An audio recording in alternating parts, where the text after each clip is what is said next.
ए राजा कहियो माहुर खा के मर जाई पियल ना छोड़ब त छौकर जाई ए राजा कहियो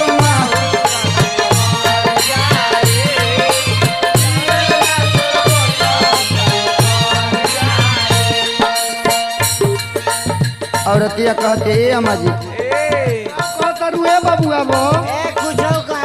ए ना चुप रह ए पिया दे तेरा मुंह में पिया दे ले चिकना तो है। अच्छा औरतिया कहते ए अम्मा जी